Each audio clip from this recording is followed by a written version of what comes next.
Kuatkan tekad, kuatkan hati. Negeri ini memanggilmu kawan. Belajar bergerak berbagi untuk negeri.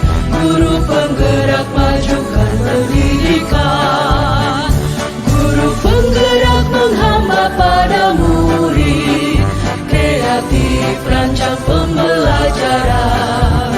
Hargai potensi, tingkatkan prestasi. Lahirkan profil pelajar Pancasila.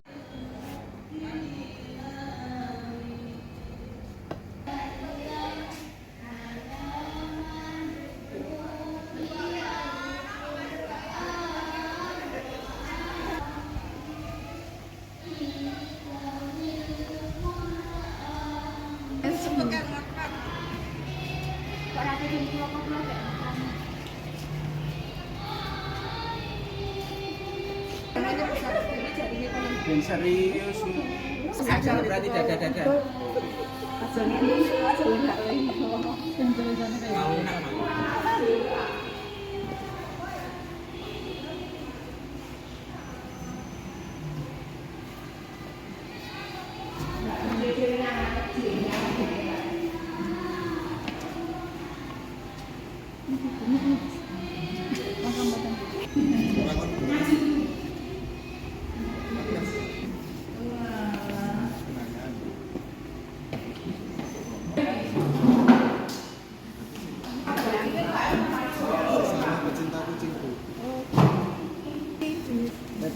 kuning bagiannya di situ. Iya.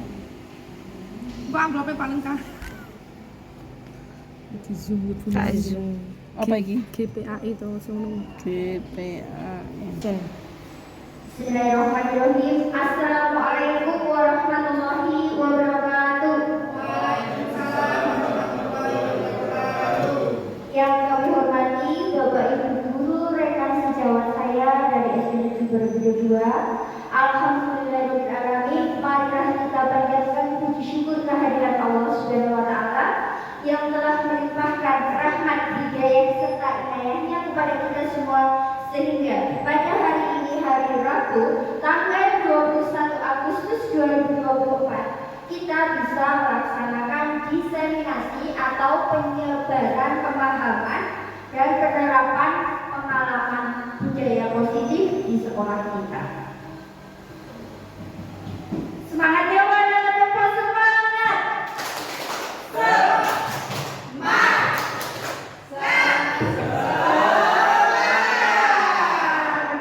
Yang pertama, saya ingin mengucapkan terima kasih yang setulus-tulusnya dari hati saya. Terima kasih kepada Bapak Ibu, rekan saya yang telah meluangkan waktunya. Seharusnya ini adalah saatnya Bapak Ibu untuk istirahat. Namun, demi mendukung pendidikan guru penggerak ini, Bapak Ibu meluangkan waktunya untuk saya. Terima kasih saya ucapkan dan selamat datang di acara diseminasi ini. Oke, sebelumnya saya akan memaparkan apa aja yang akan kita pelajari hari ini, kita pahami hari ini. Namun sebelumnya saya hanya akan ini sifatnya diseminasi ini itu bukan berarti saya yang lebih baik. Saya yakin sekali Bapak Ibu lebih baik daripada saya. Namun ini adalah program dari pendidikan guru penggerak bahwa saya harus berbagi. Okay? Saya yakin Bapak Ibu semua sudah paham sekali tentang budaya positif. Namun ini adalah tugas dari AKS bahwa saya harus berbagi praktik, harus sharing bersama Bapak Ibu semuanya. Oke, nanti yang akan kita bahas yaitu baik pada kesempatan hari ini kita akan belajar, kita akan sharing berbagi tentang budaya positif. Dan nanti adalah konsep utamanya adalah tentang paradigma perubahan paradigma belajar, disiplin positif, nilai-nilai kebajikan, kebutuhan dasar manusia, motivasi perilaku manusia, posisi kontrol guru, keyakinan kelas, dan segitiga restitusi.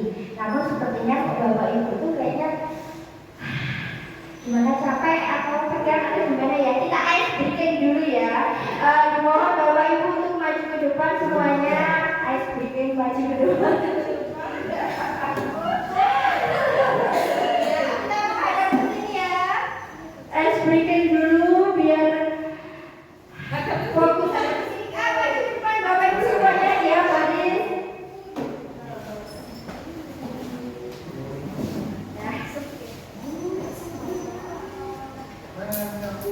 Oke. Biar semangat kayaknya lemas banget. Ini yaitu Oe dan Ea.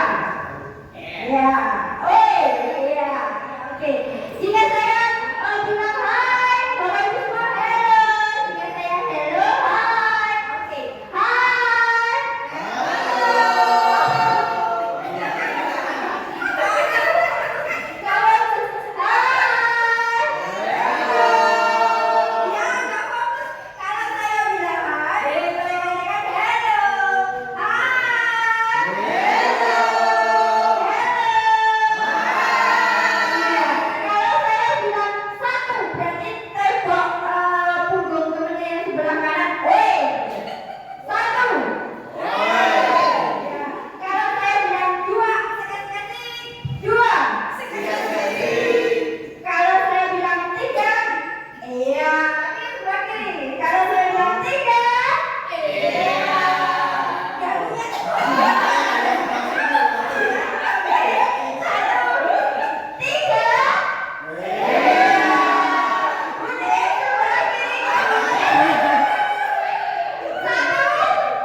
Delapan. Ya, kemudian yang pertama adalah pembelajaran dengan paradigma baru. Pembelajaran paradigma baru ini adalah pembelajaran yang dirancang berdasarkan pembelajaran berdiferensiasi. Bapak Ibu, jadi sehingga para peserta didik belajar sesuai kebutuhannya berdasarkan tahap perkembangannya sesuai teori psikolog modern untuk mewujudkan profil pelajar Pancasila. Jadi teman-teman semuanya, bahwa kita nggak boleh berkelompok itu pintar enggak itu jangan. Kalau bisa kita diferensiasi. Jadi anak yang sudah bisa membaca dikelompokkan sendiri, yang belum dikelompokkan sendiri, yang kurang dikelompokkan sendiri. Jadi nanti setiap kita memberikan instruksi, memberikan pembelajaran kepada anak-anak, tidak langsung buka halaman 12, ya baca kerjakan, sudah itu kalau bisa jangan, karena anak-anak itu mereka mempunyai tahap kepandaiannya sendiri-sendiri. Ada yang sudah bisa baca misalnya kelas 2 full, ya oke, langsung mereka baca mengerjakan oke. Namun ada yang masih kesulitan memahami pertanyaannya. Jadi yang kira-kira kurang kita kelompokkan sendiri-sendiri, kita fokusnya setiap waktu memberikan arahan kepada yang kurang. Oke, jangan sampai kelompoknya kita enggak sampai dimarahi, jangan. Ada saatnya berkelompok itu disebarkan, ada yang pandai, ada yang kurang. Namun saat pembelajaran yang kira-kiranya anak belum mampu itu silahkan dipraktekkan dengan pembelajaran berdiferensiasi. Jangan sampai anak-anak mengerjakan ini langsung semuanya disuruh, padahal di situ anak-anak mungkin ada yang belum bisa perkalian. Jadi kita sebagai guru dituntut sekarang itu bagaikan menuntun, menghamba kepada muridnya. Jadi bukan kita yang bukan mereka yang butuh betul sekali. Namun mereka lah yang akan melayani fasilitator. Menghamba itu bukan berarti kita tunduk ya. Namun menghamba itu memberikan fasilitas. Oh anak ini tambahan dari tambahan, ya udah kita masuk ke kelompok yang bisanya dari tambahan. Oh ini sudah berkarya udah jalan. Oh ini membaca sulit. Nah seperti itu adalah berdasarkan tahap perkembangan sesuai teori psikolog modern ya. Kemudian yang kedua, nah kita akan belajar tentang disiplin positif. Disiplin itu nggak harus berdiri tegak kantong, itu bukan disiplin positif. Namun ada beberapa disiplin, itu ada yang menghukum, ada yang menjadi teman, ada yang jadi manajer. Nah disiplin itu berasal dari disiplin, artinya belajar. Jadi anak-anak itu didisiplinkan itu disuruh belajar. Kemudian disiplin itu mengacu pada disiplin diri yang memiliki tanggung jawab terhadap apa yang dilakukan berdasarkan nilai-nilai yang diakini. Disiplin positif ini merupakan salah satu cara penerapan disiplin yang bertujuan untuk menumbuhkan kesadaran serta pemberdayaan serta didik tanpa imbalan. Jadi kalau disiplin positif itu aku pangkat gasik itu bukan berat. Namun kok tidak seneni bu guru, mengko tidak ditutup gerbang, itu bukan disiplin. Kalau yang namanya disiplin positif itu disiplin karena dari hati. Saya mau berangkat hasil dan saya bisa menyiapkan, dan saya bisa tenang, dan saya bisa prepare untuk pembelajaran hari ini. Seperti itu. Kemudian jangan sampai saya mau mengerjakan ini biar dapat 100. Itu berarti bukan disiplin dari dalam diri. Namun mereka karena ini imbalan dapat 100. Mungkin kalau saat kita menyuruh mengerjakan namun tidak dikasih nilai, mereka akan malas ya dikasih nilai seperti itu. Dan selanjutnya sebagai pendidik, tujuan kita adalah menciptakan peserta didik yang memiliki disiplin diri sehingga mereka berperilaku kepada nilai-nilai kebajikan. Jadi sadar kebajikan universal dan memiliki motivasi intrinsik dari dalam diri dalam perubahan perilaku ke arah yang lebih baik. Jadi intinya mereka bersekolah, mereka belajar, mereka melakukan sesuatu itu bukan karena kita disuruh kita dapat nilai. Itu enggak, kalau bisa kita membuat mereka itu sadar dari diri. Ini pelajaran aku loh, super kalian. Jadi mereka akan belajarnya seperti itu. Selanjutnya, nilai-nilai kebajikan adalah nilai yang disepakati bersama, itu lepas dari bangsa, suku, agama, bahasa, dan latar belakangnya. Jadi kalau sekarang kita mengenal profil pelajar Pancasila yang sedang dibumingkan oleh pemerintah kita, yaitu berarti nilai kebajikannya itu beriman dan bertakwa kepada Tuhan, berakhlak mulia, berkebinekaan global, gotong royong, mandiri, kreatif, dan bernalar kritis. Itu adalah nilai-nilai kebajikan yang saat ini ingin pemerintah capai. Oh iya, bagaimana lagunya biasanya? Ada yang masih ingat lagunya profil pelajar Pancasila? Belajar Pancasila, beriman dan bertakwa pada Tuhan yang Esa dan berakhlak mulia, berkebinekaan global, gotong royong mandiri, kreatif dan bernalar kritis. Ada dengannya mulai semuanya belum bisa ada kalian jadi. Coba Bu Yesi mungkin bisa berbagi gerakannya biar teman-teman ikut. Lupa. Lanjut. Kebutuhan dasar manusia. Setiap manusia, setiap makhluk hidup kita mempunyai kebutuhan.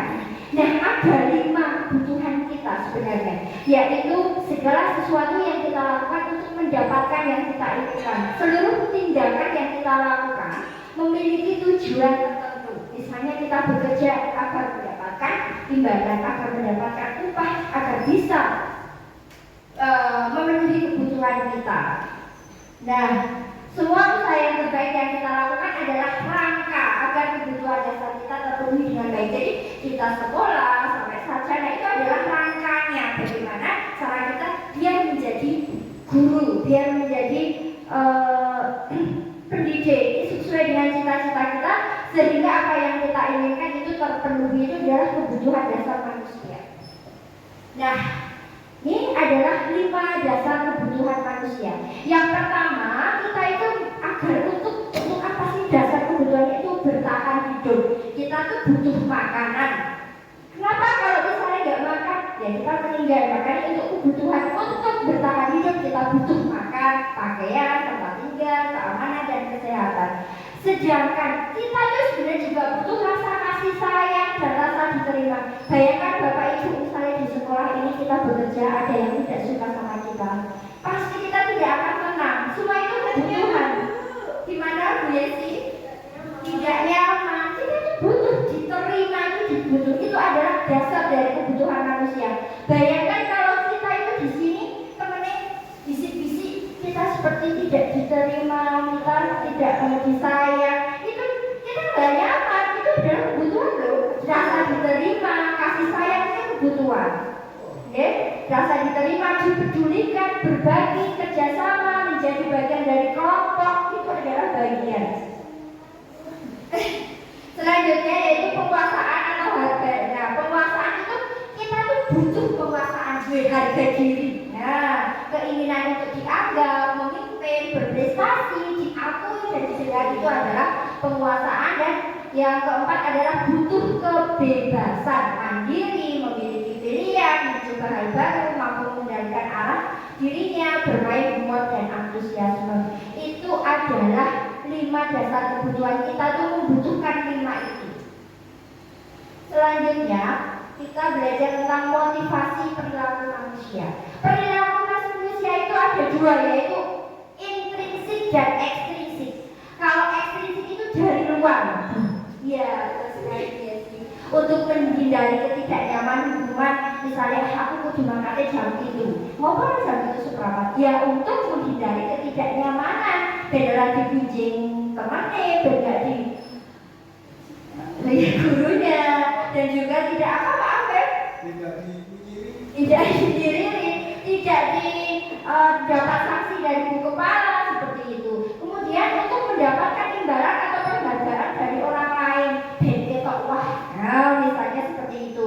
Kan beda dengan motivasi intrinsik. Kalau motivasi intrinsik itu menjadi orang yang mereka inginkan, menghargai diri. Aku anak maka jam itu, mergo aku harus ditunggu murid-muridku, mergo aku pengen kesusu, mergo aku pengen nyiapin pembelajaran. Seperti itu adalah motivasi intrinsiknya. Iya. Nah, ini adalah 3, ada hukuman, konsekuensi, dan restitusi. Kita itu memperlakukan murid itu 3. Yang pertama hukuman, tidak terencana. Ada anak yang terlambat masuk, dihukum, berdiri di depan kelas, itu termasuk hukuman. Kita menghukum. Satu arah hukuman itu hanya guru. Guru yang menginginkan anak tersebut mendapatkan perlakuan berdiri terus, itu hukuman. Yang kedua adalah konsekuensi. Ada anak yang terlambat, anak disuruh nulis saya tidak akan terlambat lagi, saya tidak akan terlambat lagi, saya. Itu konsekuensi anak. Jadi terencana, sudah disepakati, murid tetap dibuat tidak nyaman karena disuruh nulis. Saya berjanji saya tidak akan. Nah, itu termasuk konsekuensi. Kemudian yang ketiga ada restitusi. Nah, ini restitusi itu harapan kita itu kita bisa memberikan restitusi, yaitu proses menciptakan kondisi bagi murid untuk memperbaiki kesalahan, proses kolaboratif yang mengajarkan murid untuk mencari solusi mandiri. Jadi dari dalam diri anak yang membuat solusi. Kemudian ada 5 posisi kontrol guru. Kita itu saya juga baru belajar ini kok. Ternyata kita itu sebagai guru, teman-teman, itu kita itu jadi penghukum. Berdiri, maju, pusat, berdiri di depan tiang bendera. Itu kita tuh sebagai seorang penghukum kalau seperti itu. Kemudian ada juga yang membuat rasa bersalah. Nah, belum gara-gara kamu datang terlambat berguru sampai belum bisa menjelaskan ini, masih ngurusin kamu, itu membuat anak merasa bersalah.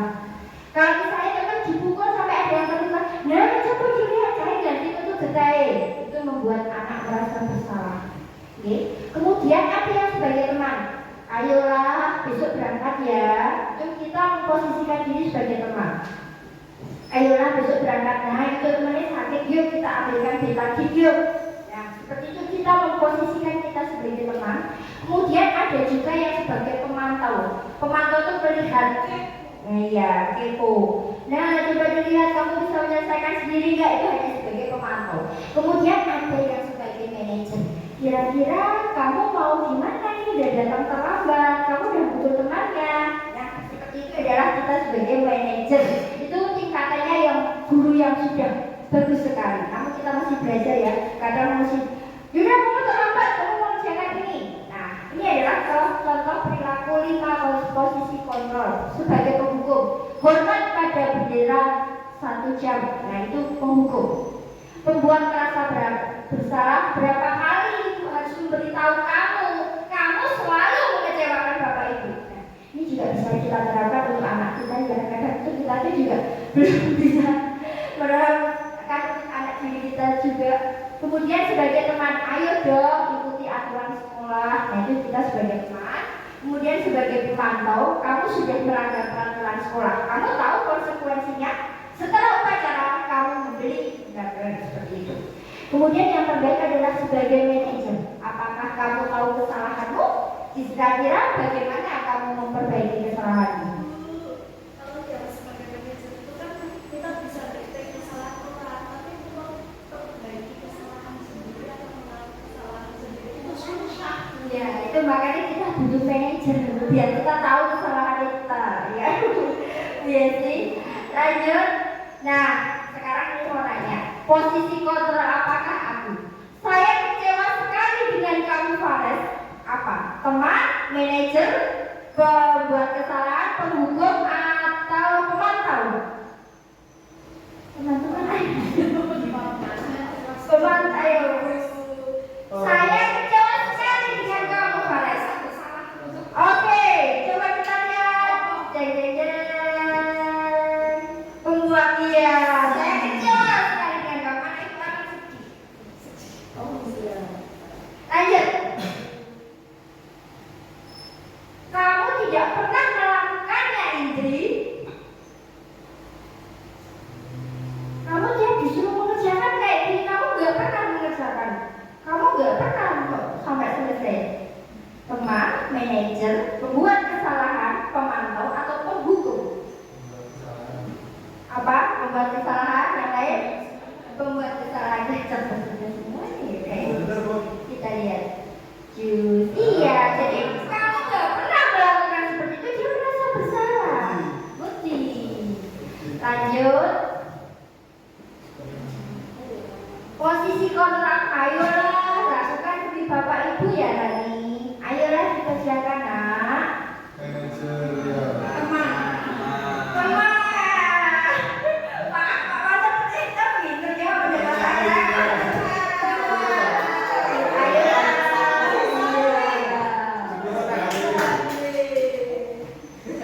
Kamu tidak pernah mendapatkan nilai jika tidak mengerjakan tugasmu. Kamu tidak akan pernah dapat nilai. Kamu tidak mengerjakan tugas. Salah, kamu tidak pernah mendapatkan nilai jika tidak bisa mengerjakan tugas dari bapak. Manajer? Apa Pak? Oke. Ujian biasa cus gitu. Ayo, kamu tidak pernah mendapatkan penghukum, kamu gak kasih nilai, kamu gak dapat nilai. Ya ternyata penghukum saya masih bingung ya. Iya. Apa rencanamu untuk menyelesaikan masalah ini? Iya, manajer. Jadi kalau besok ada anak yang salah, terus kamu mau ngapain? Terus untuk menebus kesalahanmu mau ngapain? Ya, misalnya ada anak yang rame yang biasanya ya, terus kamu habis ini mau ngapain? Itu bu mau sholat lagi. Nah itu dari dalam diri. Itu sebagai posisi kontrol itu sebaiknya kita itu sebagai manajer. Ya Pak Puan sabar, kita 10.000.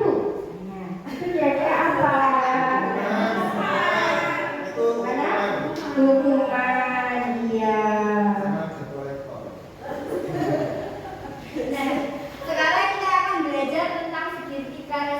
restitusi. Jadi proses ini dijalankan untuk menghasilkan murid mandiri. Kalau ada anak kesalahan, kita bisa menerapkannya dengan segitiga restitusi. Yang pertama itu kalau ada anak salah, itu yang pertama adalah menstabilkan identitas. Bocah dan tenang dulu. Kemudian validasi tahapan yang salah, membetulkan bahwa itu salah. Yang terakhir adalah menanyakan keyakinan. Kira-kira kamu mau apa kalau kayak gini salah? Seperti itu. Nah, menstabilkan identitas itu adalah dengan bilang seperti ini. Misalnya ada anak yang memukul, berbuat salah itu wajar. Nah, itu sudah menstabilkan. Jadi anak itu, oh iya berarti aku wajar. Aku tidak bikin sendiri. Aku tidak nakal. Tidak ada manusia yang sempurna. Nah, itu termasuk kata-kata menstabilkan identitas. Ibu bapak tidak mau mencari siapa yang salah. Sekarang ibu bapak cuma mau tahu bagaimana cara solusinya. Terus kamu berhak kok merasa seperti itu. Misalnya saya itu mukul karena tadi saya didorong. Kita tuh bisa menstabilkan. Oh iya, berbuat salah itu nggak masalah, wajar.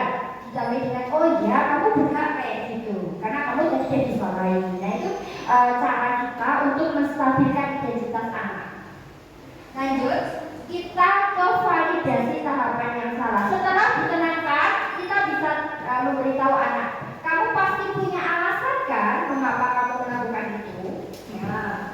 Kamu patut bangga karena kamu telah melindungi sesuatu yang penting buat kamu. Misalnya dia mau nikah, kemudian kamu melakukannya karena mempertahankan sesuatu yang penting bagimu. Nah, itu termasuk validasi tahapan yang salah. Lanjut. Yang terakhir itu adalah untuk menyelesaikan masalah anak, kita menanyakan keyakinannya. Apa keyakinan kelas kita? Misalnya gaduh, padahal di keyakinan kelas atau kesepakatan kelas itu udah ada tidak ramai di kelas, misalnya kayak gitu. Nah, kamu tahu keyakinan kelas kita? Nah, seperti ya. Nilai apa yang telah kita sepakati? Seperti apa gambaran jika kelas yang ideal itu menurut kamu? Kamu ingin menjadi orang seperti apa? Itu yang terakhir. Nanti anak-anak akan bangun dan akan menyadari dari intrinsiknya. Nah, ini adalah kayaknya nggak dengar ya karena nggak ada suaranya. Jadi ini kemarin di Asaka pada saat merangkai bendera 17 Agustus itu dia memukul Alvan sampai terjatuh. Nah itu yang pertama saya tanyakan itu nggak ada speakernya ya, yaitu kamu kenapa membuat kesalahan itu wajar kok. Terus habis itu saya tanyakan kenapa bisa melakukan ini ya, saya pernah dipukul ya, saya lanjut ya kamu berhak kok kamu seperti itu dan beruntung kamu tidak sampai membuat babak bunya Alvana. Seperti itu adalah contohnya. Nah, sekarang kita akan belajar tentang membuat keyakinan kelas ini terakhir ya, Bapak Ibu. Jadi keyakinan kelas itu adalah mengapa sih keyakinan kelas, mengapa bukan peraturan kelas? Ada yang bisa menjawab? Kenapa sih kita membuat keyakinan kelas, kok tidak membuat peraturan kelas saja?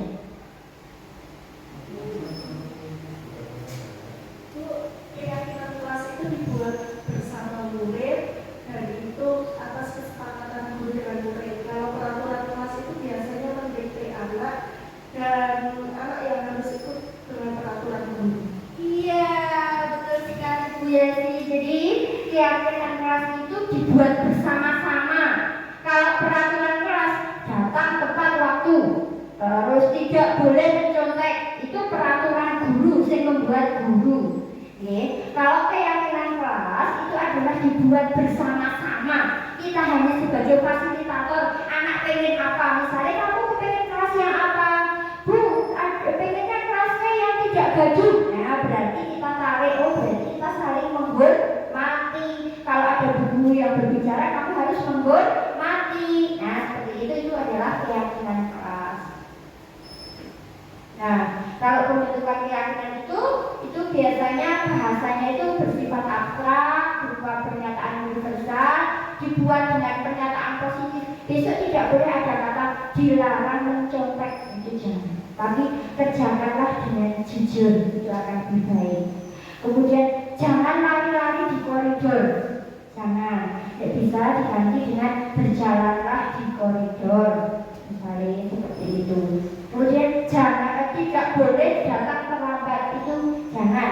Jadi kalau bisa kita ya hindari kata jangan dan tidak, kita ganti dengan berangkat tepat waktu, seperti itu.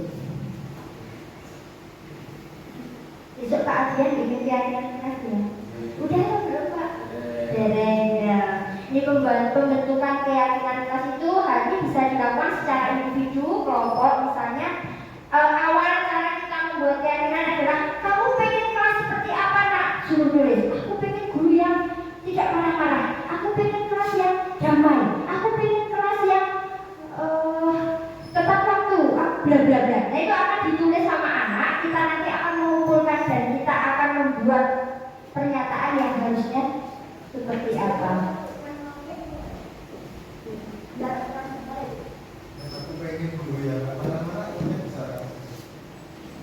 Apakah setiap keyakinan itu Jadi kamu harus menghargai kalau ibu, kenapa ibu marah nak? Karena mungkin anaknya teman-temannya rame. Nah makanya kita harus membuat keyakinan bagaimana biar ibu tidak marah. Itu fasilitator, jangan sampai ibu itu mereka itu tidak menghormati guru, makanya ibu akan marah. Kemudian pembentukan keyakinan itu pertama tulis hasilnya di papan atau poster. Kemudian biasanya kalau sudah jadi seperti itu kita bikin poster yang besar. Setiap ada anak baru kita ingatkan keyakinan apa yang telah kalian buat itu bukan keyakinan guru, ya.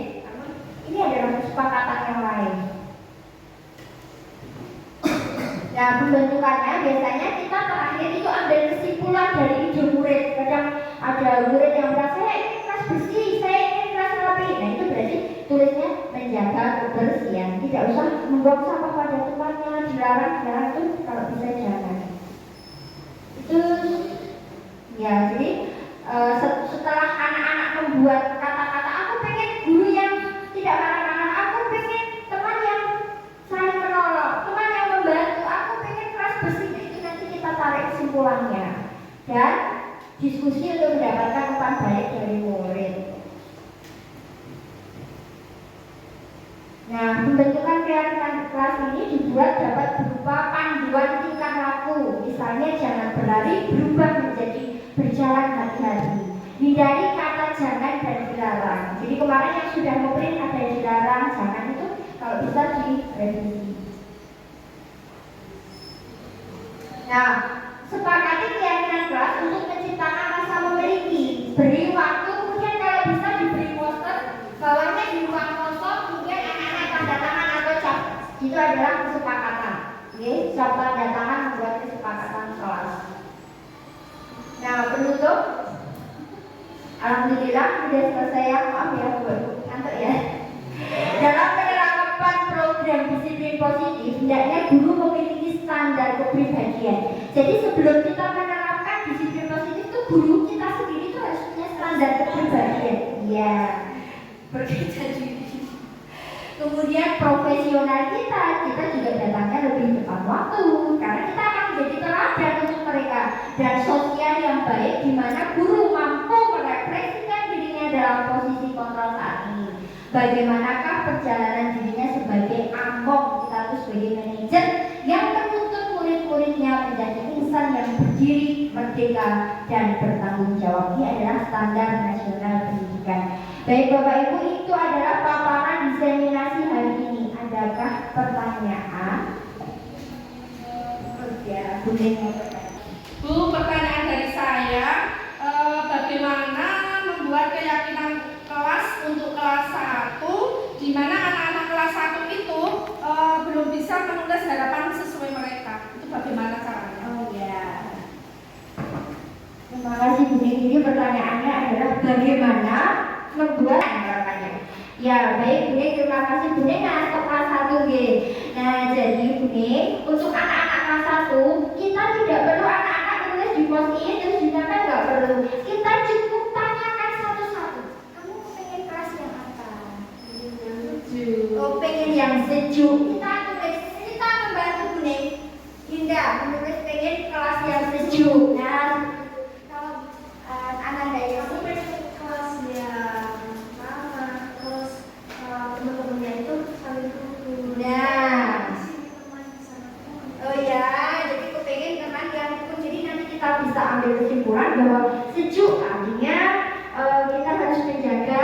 kebersihan ya, setuju kan termasuk juga iya ya Bu ya, setuju. Terus kita juga bisa merawat tanaman menjaga kebersihan. Kemudian untuk saya ingin teman yang tidak baju, berarti menghargai dan menghormati, itu seperti itu. Nanti pada saat prakteknya anak diingatkan selalu, ini termasuk ini ya, gitu. Ada pertanyaan lagi mungkin? Oke. Bu, aku mau bertanya bagaimana caranya khususnya untuk kelas 1 dan 2 itu kan mereka sudah disusun jadwalnya, terus ada jadwal pengajaran. Terkadang anak itu Bu, aku jadwalnya pilih sekarang tapi aku malas, nggak pernah diajarin di rumah. Nah itu kan mereka kurang tanggung jawab. Terus aku nggak bawa buku ini, aku nggak bawa buku itu. Nah itu bagaimana caranya untuk guru memotivasi anak yang belum punya tanggung jawab dalam hal-hal kecil. Terima kasih Bu Yesi, nanti di kelas 2 ya. Nah itu kalau kelas 1 dan 2 itu memang masih kekanak-kanakan ya Bapak Ibu ya, kelas 1 dan 2. Nah itu kita bisa meningkatkan rasa tanggung jawabnya itu bagaimana kan ya Bu. Nah jadi setiap pagi kita bisa usahakan seperti anak-anak yang mereka masih kecil-kecil. Jadi kita bisa buat setelah pembiasaan itu sebelum masuk, setelah berdoa, dicoba dengan dibiasakan dengan membuat seperti ini pembiasaan. Ya siap, tubuhku. Ya jadi nanti anak-anak akan mengikuti. Afirmasi. Ya afirmasi. Tubuhku hari ini aku akan belajar dengan baik. Semuanya mengikuti tubuhku. Terus insya Allah itu kata-kata seperti itu akan mereka lanjutkan ke otaknya ya. Jadi ya setiap hari itu afirmasi. Tubuhku, aku hari ini akan belajar dengan Yesi. Tubuhku, hari ini aku. Nah itu setiap hari dicoba saja. Semoga dengan seperti itu, karena kan kita nggak boleh setiap hari mengingatkan. Ayo banyak sekali, apalagi kelas 2 ya. Kelas 2 itu kan banyak yang nggak piket, ada yang nggak CPR, ada yang berantem, ada yang berantem. Coba setiap hari tubuhku seperti itu. Aku ingin belajar dengan Yesi. Tubuhku, hari ini aku akan menjadi anak yang baik. Tubuhku. Nah, coba dilanjutkan seperti itu. Mungkin seperti itu. Oke, terima kasih. Dan untuk pertanyaan waktu sudah habis ya. Mungkin ada yang mau memberikan tanggapan. Ada yang mau memberikan tanggapan? Oh iya, Budia mau memberikan tanggapan.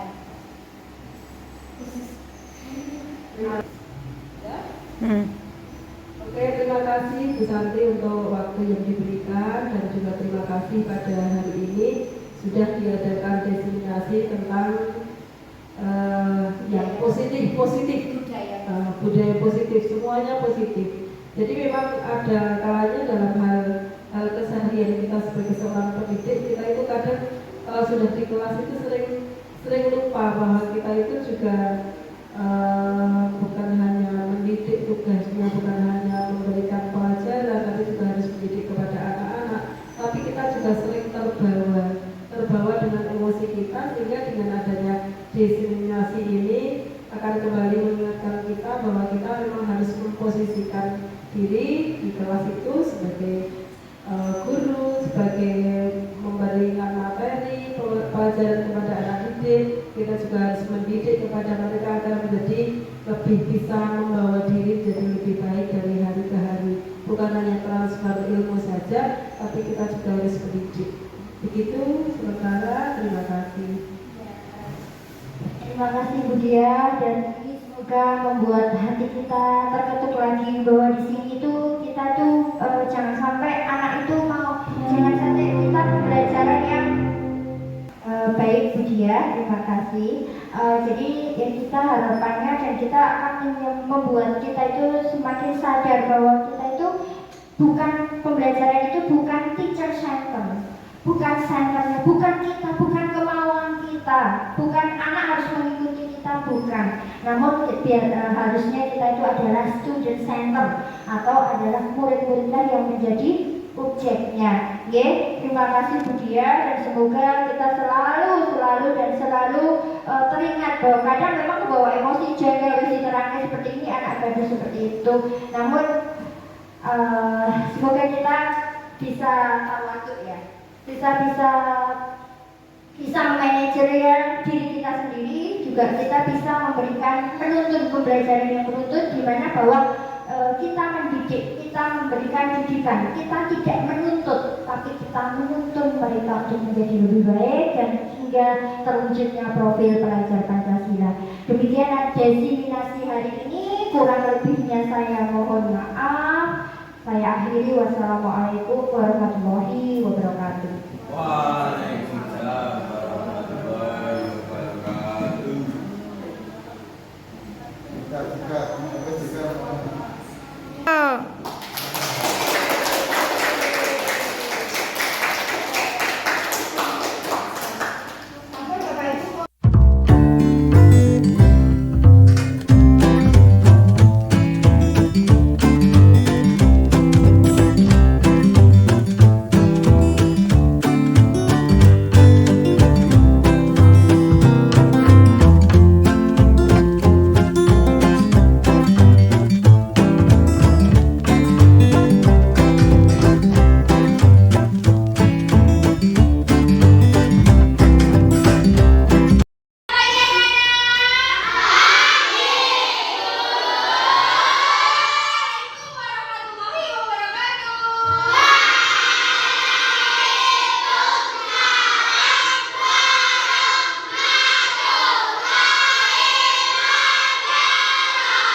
Coba sekarang ibu punya kartu. Silakan tulis. Kamu itu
walaupun nggak ada Bu Guru, kalian tetap menjaga kebersihan. Walaupun tidak disuruh teman, kalian tetap saling menghormati. Semua keyakinan ada dari diri kalian agar tercipta kelas yang menyenangkan. Oke, nanti setelah ini Ibu akan membuatkan poster. Kalau di poster nanti mohonnya sendiri kita tanda tangani atau pakai cap ya. Besok Ibu beli pewarna